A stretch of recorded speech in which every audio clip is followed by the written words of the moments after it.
बिस्मिल्लाहिर्रहमानिर्रहीम। अस्सलाम वालेकुम दोस्तों, इस ऑडियो लॉग में हम बात करने वाले हैं पाकिस्तान आर्मी के अंदर जो रिफॉर्म्स होने चाहिए, जो बहुत ज्यादा जरूरी है कि पाकिस्तान आर्मी को किस तरह से रिफॉर्म किया जा सके ताकि पाकिस्तान आर्मी अपने आने वाले दौर के मुताबिक अपने आप को एडजस्ट कर सके और फ्यूचर के आने वाले ऑपरेशंस किस तरह के होंगे, फ्यूचर की टेक्नोलॉजीज कितना बड़ा रोल प्ले करेंगी मिलिट्री बैटलफील्ड के अंदर। ये वो चीजें हैं जिनको अपने जहन में रखते हुए हमें पाकिस्तान आर्मी को किस तरह से रिफॉर्म वगैरह करना चाहिए। हम इस ऑडियो लॉग में तमाम तर यही चीजें डिस्कस करेंगे कि रिफॉर्म्स की नेचर कौन सी होनी चाहिए, किस लेवल तक होने चाहिए, ऑपरेशन लेवल तक होने चाहिए, स्ट्रेटेजिक लेवल तक होने चाहिए या टेक्टिकल लेवल तक के रिफॉर्म्स वगैरह होने चाहिए। और ये जो हमारी फॉर्मेशंस हैं, कोर वगैरह जो है, इनको किस तरह से चेंज करना चाहिए और टेक्नोलॉजी के इंडक्शन वगैरह कितनी तेजी से करनी चाहिए हमें, ये तमाम तर चीजें हैं जो हम इस ऑडियो लॉग में डिस्कस करने वाले हैं। सबसे पहले आते हैं पाकिस्तान आर्मी के रिफॉर्म्स के ऊपर। तो पहली चीज ये है कि पाकिस्तान आर्मी के अंदर रिफॉर्म्स तभी हो सकते हैं जब एक पॉलिटिकल विल हो। अब पॉलिटिकल विल किसकी होती है किसकी नहीं, ये देखना जरूरी है। इमरान खान प्राइम मिनिस्टर बन जाएगा, प्राइम मिनिस्टर बनने के बाद बहुत ज्यादा ताकतवर प्राइम मिनिस्टर बनेगा, बहुत ज्यादा अथॉरिटी होगी इमरान खान के पास, लेकिन फिर क्या उसकी पॉलिटिकल विल है पाकिस्तान आर्मी के अंदर रिफॉर्म्स करने की? अगर उसकी पॉलिटिकल विल ही नहीं है पाकिस्तान आर्मी के अंदर रिफॉर्म करने की तो फिर कुछ भी हासिल नहीं होगा। फिर ये आर्मी ऐसे ही चलती रहेगी, ऑटोमन आर्मी की तरह पीछे होती जाएगी और अल्टीमेटली ये हो जाएगा कि ये आर्मी कोलैप्स कर जाएगी और हमारा स्टेट भी इसके साथ ही कोलैप्स कर जाएगा, क्योंकि सेंटर ऑफ ग्रेविटी तो बेसिकली हमारी आर्मी ही है। अब यहाँ पर आपको ये समझ लेना चाहिए कि ऑटोमन्स ने अपनी मिलिट्री को अपग्रेड नहीं किया, जिसकी वजह से उनकी मिलिट्री थोड़ी सी तेज नहीं थी, जिसकी वजह से ये हुआ कि ऑटोमन्स का अपनी पेरिफेरी के ऊपर कंट्रोल लूज हो गया और पेरिफेरी सेमी इंडिपेंडेंट हो गई, जिसकी वजह से वो सेंटर की अथॉरिटी को नहीं मानती थी। अल्टीमेटली रियासत टुकड़ों टुकड़ों में तकसीम हो गई, कुछ हिस्सा इटली ने ले लिया, कुछ हिस्सा फ्रांस ने ले लिया, कुछ हिस्सा बर्तानिया ने ले लिया, इस तरह से टुकड़े टुकड़े कर दिए गए ऑटोमन एम्पायर के। सो ये भी हमारे साथ ही हो सकता है, हमारे दुश्मन भी कुछ कम नहीं है अगर हमने अपने आप को अपग्रेड नहीं किया, अपने अंदर मिलिट्री रिफॉर्म्स वगैरह नहीं की। और दूसरा जो ये सबसे बड़ा मिथ होता है पाकिस्तान के अंदर कि हम 5वीं सबसे बड़ी फौज है, न्यूक्लियर आर्म फोर्सेस है, ये कोई बड़ी बात नहीं है। फ्रेंकली स्पीकिंग, जब सेकंड वर्ल्ड वॉर शुरू हो रहा था तब अमेरिका की फौज की तादाद 2 लाख से भी कम थी, जब एंड हो रहा था तो 70 लाख से भी ज्यादा थी। सो इस वक्त अगर हम बाय वॉल्यूम ऑफ फोर्सेस, यानी हमारे पास 5.5 लाख 6 लाख की करीब फौज है, उसके वजह से हम अगर 5वीं 6ठी बड़ी फौज आते तो बाय वॉल्यूम ऑफ ट्रूप से कोई फर्क नहीं पड़ता। बर्तानिया हमसे ज्यादा बड़ी फौज रख सकता है, जर्मनी हमसे ज्यादा बड़ी फौज रख सकता है, फ्रांस हमसे ज्यादा बड़ी फौज रख सकता है, लेकिन रखते इसीलिए नहीं है क्योंकि उनकी जरूरत नहीं है। हमारी जरूरत है इसीलिए रखते हैं, वरना वो भी हमसे ज्यादा दुगनी बड़ी फौज रख सकते हैं। तो ये कोई मयार नहीं है जिसके मुताबिक हम ये कहते फिरे कि हम 6ठी बड़ी फौज है, 7वीं बड़ी फौज है। एक्चुअली में हमसे बेहतर इकोनॉमीज मौजूद है जो हमसे ज्यादा बड़ी फौज रख सकते हैं। वो रखना इसलिए नहीं चाहते क्योंकि वो अपनी इकोनॉमी के ऊपर और अपनी प्रोग्रेस के ऊपर इन्वेस्ट करना चाहते हैं, ना कि अपनी आर्मी के ऊपर। तो इसीलिए वो अपनी फौजों को थोड़ा सा डाउन साइज करके रखते हैं और जिसकी वजह से उनके जो रीजनल माहौल है वो भी उन्हें सूट करता है कि उनके पास छोटी छोटी फौजें हो। हमारा रीजनल माहौल इतना डिस्टर्ब है जिसकी वजह से हम छोटी फौज अफोर्ड नहीं कर सकते, क्योंकि ईरान के अंदर एक अलग तरह का मामला चल रहा है, अफगानिस्तान के अंदर अलग तरह का मामला चल रहा है, चाइना के अंदर अलग तरह का मामला चल रहा है, कश्मीर तो वैसे ही पूरी तरह से कॉन्फ्लिक्ट जोन बना हुआ है, इंडिया आए दिन आपके ऊपर हमले करने की साजिश करता है। इसीलिए हम आमतौर पर अपनी फौज की साइज को छोटा नहीं कर सकते, लेकिन with the induction of modern technology हम अपनी फौज का साइज बहुत छोटा कर सकते हैं। ये पॉसिबिलिटीज अब सामने दिख रही हैं। सबसे पहले शुरुआत करते हैं, जब इमरान खान प्राइम मिनिस्टर बनेगा तो क्या उसको आर्मी चीफ को चेंज करना चाहिए या नहीं करना चाहिए? सबसे पहली चीज है, इमरान खान के पास एक पॉलिसी होनी चाहिए पाकिस्तान की आर्मी के हवाले से कि पाकिस्तान आर्मी ने ये करना है। एक्चुअली में यहाँ पर होता यह कि किसी भी प्राइम मिनिस्टर के पास आर्मी के हवाले से कोई पॉलिसी वगैरह होती नहीं है और उन्हें चलाना भी नहीं आता कि फौज को कैसे चलाया जाता है। अगर आप आर्मी को एक पॉलिसी दे दे कि आपने ये करना है ये नहीं करना है तो फौज अपने आप को एडजस्ट कर लेगी, और अगर वो अपनी इस पॉलिसी से हटने की कोशिश करेंगे तो आप उन्हें इजीली चैलेंज भी कर सकते हैं कि आप प्रोफेशनलिज्म नहीं दिखा रहे, आप डिसिप्लिन तोड़ रहे हैं। सो इससे फौज को भी उल्टी सीधी हरकतें करने का मौका नहीं मिलेगा। लेकिन अल्टीमेटली पॉलिसी तो होनी चाहिए ना प्राइम मिनिस्टर के पास। प्राइम मिनिस्टर के पास अगर पॉलिसी नहीं होगी तो फौज को क्या कहेगा कि आपने क्या करना है क्या नहीं करना चाहिए। अगर आपको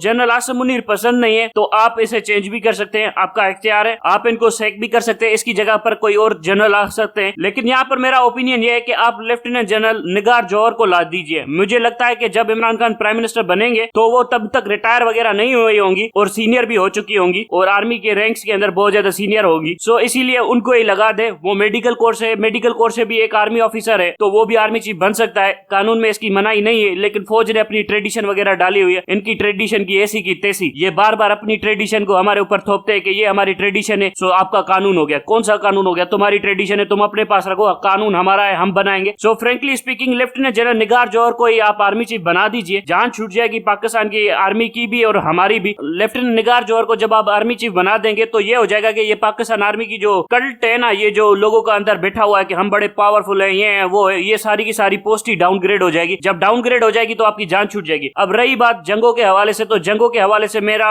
इरादा यही है और पॉलिसी पॉलिसी भी ऐसी होनी चाहिए जिस तरह से CIA काम करती है ना, इसी तरह से हमें एक और नेशनल गार्ड चाहिए जो आपकी जंगों के तमाम तर मामला देख सके। नेशनल गार्ड CIA की तरह ही काम करे। CIA कैसे काम करती है? CIA के अंदर एक डेल्टा विंग है जिसे हम स्पेशल फोर्सेस कहते हैं। वो सारी की सारी ऑपरेशनल प्लानिंग वगैरह करते हैं और उसके बाद पेंटागन को रिपोर्ट भेज देते हैं और पेंटागन उस रिपोर्ट के ऊपर एक्ट करना शुरू कर देता है। सो आपकी अफगानिस्तान के अंदर जो जंग हुई थी इसमें भी सबसे पहले CIA ने लैंड किया था और CIA के डेल्टा विंग और स्पेशल ऑपरेटिव्स ने सारा का सारा ग्राउंड क्लियर किया था, टारगेट्स ढूंढे थे, टारगेट आइडेंटिफाई करके इन्फॉर्मेशन कलेक्ट की थी। इन्फॉर्मेशन कलेक्ट करने के बाद US आर्मी को दी थी। बाद में US आर्मी ने उसके ऊपर एक्ट करके सारा का सारा कंट्रोल वगैरह कर लिया था। तकरीबन 800 के करीब CIA के डेल्टा ऑपरेटिव्स पहले उतरे थे यहाँ पर और उन्होंने तकरीबन सारा का सारा तालिबान रेजिम खत्म कर दिया था नॉर्दर्न अलायंस के साथ मिलकर। उसके बाद जाकर अमेरिकन लैंड फोर्सेस वगैरह उतरी थी। सो ये वो चीजें हैं जो हमें कर लेनी चाहिए ताकि ये फ्यूचर में हमें काम आ जाए। ये जो हम SSG लगा के रखते हैं ना, ये SSG अभी भी डेल्टा ऑपरेटिव्स की तरह ताकतवर नहीं हुए। डेल्टा ऑपरेटिव्स बहुत ज्यादा हाईली एडवांस माहौल के अंदर ऑपरेट करते हैं। सो ये वो चीजें हैं जो हमें मिलिट्री के अंदर चेंजेस लानी चाहिए। आप अगर निगार जोहर को लगा देंगे तो यहाँ पर यह होगा कि आर्मी चीफ का जो पोस्टिंग है वो डाउनग्रेड हो जाएगी और जिससे लोगों का जो नजरिया है आर्मी चीफ की तरफ देखने का वो भी बदल जाएगा। और ये जो लोग सियासी सपोर्ट मांगने के लिए आर्मी चीफ के पास जाते हैं तो मुझे नहीं लगता कि मेडिकल कोर का ऑफिसर कभी भी कोई सियासी एक्टिविटी वगैरह करे लेगा। सो इससे पाकिस्तान आर्मी वगैरह थोड़ी सी डाउनग्रेड हो जाएगी और जो कि हमें इस वक्त करना चाहिए। उसके बाद ये होगा कि आपकी जंगों के मामला नेशनल गार्ड्स के हवाले कर दे, जिसके डेल्टा विंग्स ऑपरेटिव्स हो, जिसके पास CIA की तरह इंटेलिजेंस कलेक्ट करने की एबिलिटी हो, वो आपके तमाम तर जंगी मामला को देख लेगी। सो इससे आपका ये जो मिलिट्री वाला मसला है ना, ये हमेशा हमेशा के लिए खत्म हो जाएगा। और यूं भी कर लीजिएगा जो CGS है, जो चीफ ऑफ जनरल स्टाफ है, ये भी किसी मेडिकल कोर को लगा दीजिएगा ताकि आर्मी की ऐसी की तैसी हो जाए, जान छूट जाए हमारी इस फौज से। और ये जो 10 कोर बैठी हुई है आपकी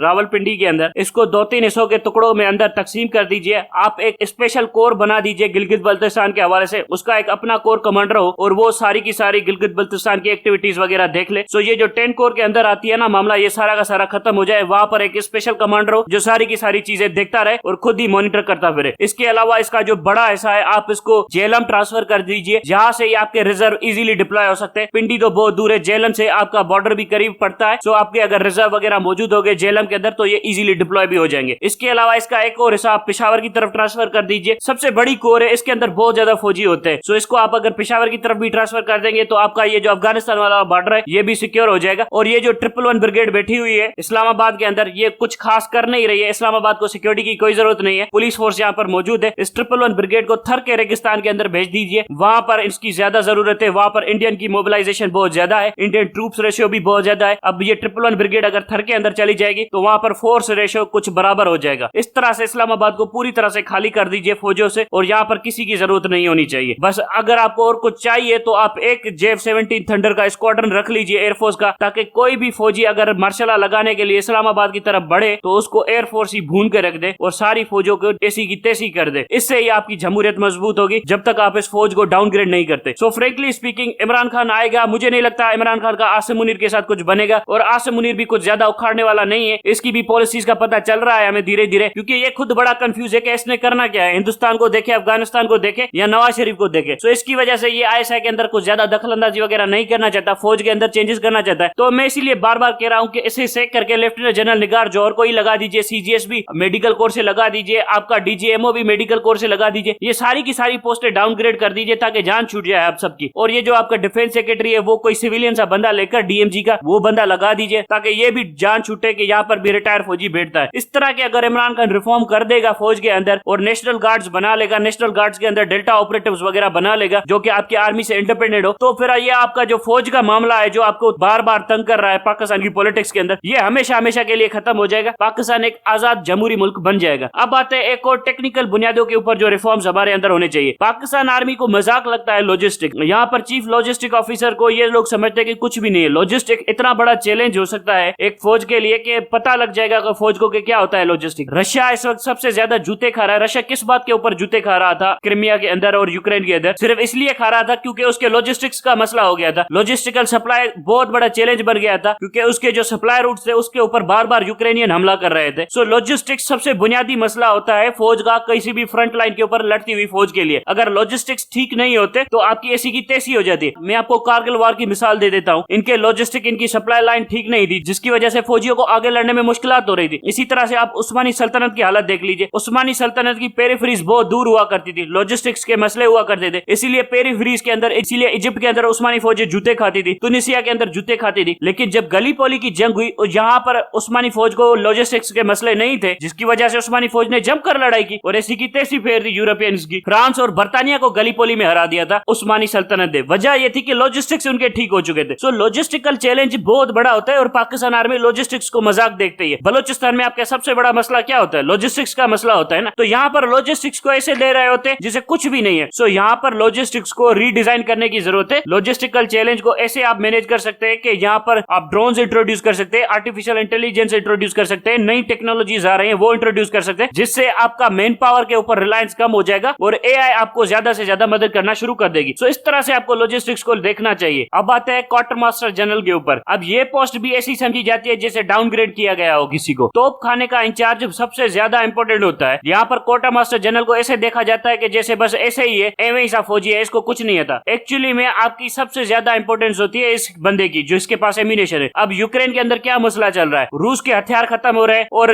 नेटो के भी हथियार खत्म हो रहे हैं क्योंकि इनके पास प्रोडक्शन ही नहीं है। वो राउंड तो वो प्रोड्यूस ही नहीं करे, जिसकी वजह से दोबारा उन्होंने अपनी फैक्ट्रियां स्टार्ट की हैं और उनकी प्रोडक्शन लाइन बढ़ाने की कोशिश की। यहाँ पर आपको चाइना की एक मिसाल देता हूँ। चाइना के अंदर जितनी भी प्रोडक्शन है वो सारी की सारी आर्टिफिशियल इंटेलिजेंस के अंदर आती है, ऑटोमेटेड है। मतलब चाइनीज को एक भी बंदा लगाने की जरूरत नहीं है फैक्ट्री के ऊपर वेपन्स प्रोड्यूस करने के लिए। जिस दिन ये जंग के अंदर चले जाएंगे ये ऑटोमेटिकली वेपन्स प्रोड्यूस करना शुरू कर देंगे, एम्यूनेशन प्रोड्यूस करना शुरू कर देंगे। मैं इसको आपको एक और मिसाल देकर समझाता हूँ। फॉर एग्जाम्पल, अगर आप कोई डॉक्टर है और शहर के अंदर इमरजेंसी हो गई है और बहुत ज्यादा पेशेंट्स आपके पास आ रहे हैं और आप उनका इलाज करना चाहते हैं, अल्टीमेटली क्या हो रहा है कि आपके पास मेडिसिन शॉर्ट होती जा रही है। आपके पास जितनी मेडिसिन स्टोर है वो सारी की सारी कम होती जा रही है और फिर पेशेंट्स आपके सामने और ज्यादा है। फिर आप क्या करेंगे? आप मेडिसिन की सप्लाई मांगना शुरू करेंगे कि यार ज्यादा से ज्यादा सप्लाई भेजो, लेकिन प्रोडक्शन में ही नहीं होंगे तो क्या होगा? सो ये वो चीजें होती है जो मैनेज करनी पड़ती है आर्मी के अंदर भी। आर्मी के अंदर भी फौजी अगर लड़ रहे होते हैं तो एम्यूनेशन आम रूटीन से ज्यादा यूज हो रहा होता है, फिर एम्यूनेशन की डिमांड बढ़ जाती है, फिर एम्यूनेशन प्रोड्यूस करना पड़ता है। सो ये वो चीजें होती है जो क्वार्टर मास्टर जनरल को देखनी पड़ती है। लेकिन यहाँ पर क्वार्टर मास्टर जनरल को ऐसे देखा जाता है जैसे कुछ भी नहीं है। हमें भी चाइना की तरह अपनी फैक्ट्रीज को डिजाइन करना चाहिए जो कि ऑटोमेटिक प्रोडक्शन के ऊपर हो, जो ज्यादा से ज्यादा ऑटोमेटिकली प्रोडक्शन कर ले। इस तरह से ना हो जैसे यूक्रेन के अंदर नेटो के साथ हो रहा है और रशिया के साथ हो रहा है। दोनों के हथियार खत्म हो गए और दोनों एक दूसरे की तरफ देख रहे हैं। एटलीस्ट 90 डेज का एम्यूनेशन तो हमारे पास होना चाहिए ना। यहाँ पर कुर्बान जाऊं जनरल कमर जावेद बाजवा के ऊपर। एक तो हमारे पास तोप के गोले कम थे और दूसरे वो सारे के सारे बेचकर चला गया। इस बंदे ने, ये बड़ा फ्रॉडिया किस्म का बंदा था, इसको जो माल दिखा है ना पाकिस्तान आर्मी के अंदर वो सब कुछ बेचकर चला गया। ये जो तोप के गोले थे पता है किसको बेचकर चला गया? ये बर्तानिया को बेचकर चला गया। ये बंदा इतना बड़ा फ्रॉडिया था, मतलब मुझे तो समझ में आता है कि यार ये 2% का आदमी, ये फ्रॉडिया आदमी, इसको जो चीजें दिख रही थी ना वो बेच रहा था फौज के अंदर। शुक्र है अल्लाह का ये एयरफोर्स का कमांडर नहीं था, वरना ये जहाज भी बेच देता। अब आता है फाइनेंशियल प्लेन के ऊपर। अब जो लास्ट पॉइंट आती है वो है आपका फाइनेंशियल प्लेन के आपके पास पैसे कहां से आएंगे। ये मुझे मेजर अदिल राजा की एक वीडियो दिख रहा था, उसमें से पता चला कि ये जो डर्टी एरिया, ये लोग ये सोच रहे हैं कि हम बलोचिस्तान के अंदर जितने भी माल है वगैरह है इसको बेच देंगे, जिसकी वजह से ये होगा कि हम पाकिस्तानी कभी डिफॉल्ट वगैरह नहीं कर सकेंगे। टू अ डिग्री आइडिया बिल्कुल ठीक है, लेकिन ये जो भी चीजें बेचने के हवाले से सोच रहे हैं ये हमारी स्ट्रेटेजिक ग्रोथ को फाइनेंस करने के लिए, ये हमारा कोई करंट अकाउंट डेफिसिट को फाइनेंस करने के लिए थोड़ी होता है। इनकी इकोनॉमिक्स ही ठीक नहीं है, इनको पता ही नहीं है कि ये करने क्या जा रहे हैं। अब ये पता है क्या करने के बारे में सोच रहे हैं। फॉर एग्जाम्पल, हमारी कॉपर माइंस है, गोल्ड माइंस है, इनको $10 बिलियन, $20 बिलियन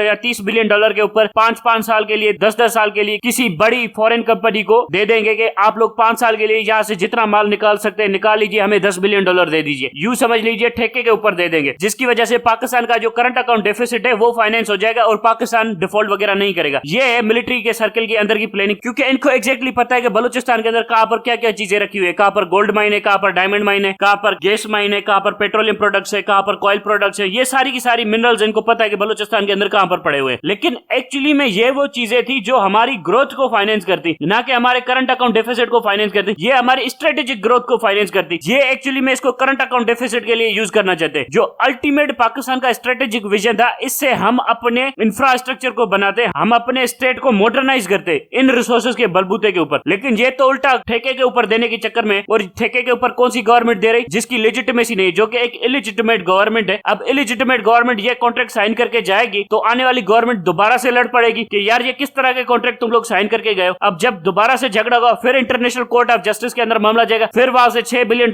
की पेनल्टी लगेगी, फिर यहाँ पर वही रोना धोना होगा। इन फौजियों ने जनरल मुशर्रफ के दौर के अंदर रिकॉर्डिंग के अंदर मसला किया, फिर से ये बलूचिस्तान के अंदर मसला करने जा रहे हैं। सुई गैस की पूरा का पूरा सेक्टर खाकर निकल गई है फौजी, लेकिन एक भी रुपया पाकिस्तान की स्ट्रेटेजिक ग्रोथ के ऊपर नहीं इन्वेस्ट किया। पाकिस्तान पेट्रोलियम से भी सारा पैसा खा गए, जितना भी जमीन से पेट्रोल निकला वो सारा का सारा पैसा ये फौजी खा गए, लेकिन एक भी पैसा इन्वेस्ट नहीं किया पाकिस्तान की स्ट्रेटेजिक ग्रोथ के ऊपर। इसी तरह से आपके जितने भी लैंड प्लॉट्स वगैरह जो खाते जा रहे हैं ये फौजी, उनमें से जितना भी पैसा निकल रहा है वो एक भी पैसा आपकी स्ट्रेटेजिक ग्रोथ के ऊपर इन्वेस्ट नहीं हो रहा। वो सारा का सारा पैसा कहां पर जा रहा है? वो सारा का सारा पैसा फॉरेन ट्रांसफर कर रहे हैं, कीनिया के अंदर आपकी मिलें लगा रहे हैं, फैक्ट्रियां लगा रहे हैं, लेकिन पाकिस्तान के अंदर ये फौजी नहीं लगा रहे। ये हो रहा है मामला सारा का सारा पाकिस्तान के अंदर। अब frankly speaking, coming back to the point, आपको मिलिट्री रिफॉर्म्स करने पड़ेंगे। मिलिट्री रिफॉर्म्स करने के लिए आपको कोई आर्मी चीफ बनाना पड़ेगा। अब कोई मर्द वगैरह आर्मी चीफ बनाएंगे तो वो सारा दिन आपको डांटता फिरेगा, ये करता फिरेगा, तमाशा लगा रहेगा, फिर आपको भी 2 थप्पड़े मारनी पड़ेंगे आर्मी चीफ को। सो ऐसे ना हो, इसीलिए मैं कह रहा हूं कि लेफ्टिनेंट जनरल निगार जोहर है वो मेडिकल कोर्स है, तो क्या हुआ? कोई कानूनी कबाहत नहीं है, कोई कानूनी रुकावट नहीं है। इनकी बकवास कस्टम और ट्रेडिशन है, नहीं मानते इनकी कस्टम और ट्रेडिशन को, इसको ही आर्मी चीफ कर दे, सीजीएस भी किसी औरत को कर दे, डीजीएमओ भी किसी औरत को कर दे, 10 कोर का कमांडर भी किसी औरत को कर दे, जान छूट जाएगी हमारी इस फौज से। अगर ये प्लेन काम भी नहीं करता या मार्शल लॉ लग जाती है तो कम से कम एक फीमेल डिक्टेटर तो मिलेगी, मेल डिक्टेटर से 1000 गुना बेहतर होगी। सो अब तक के लिए इतना ही। Thank you very much.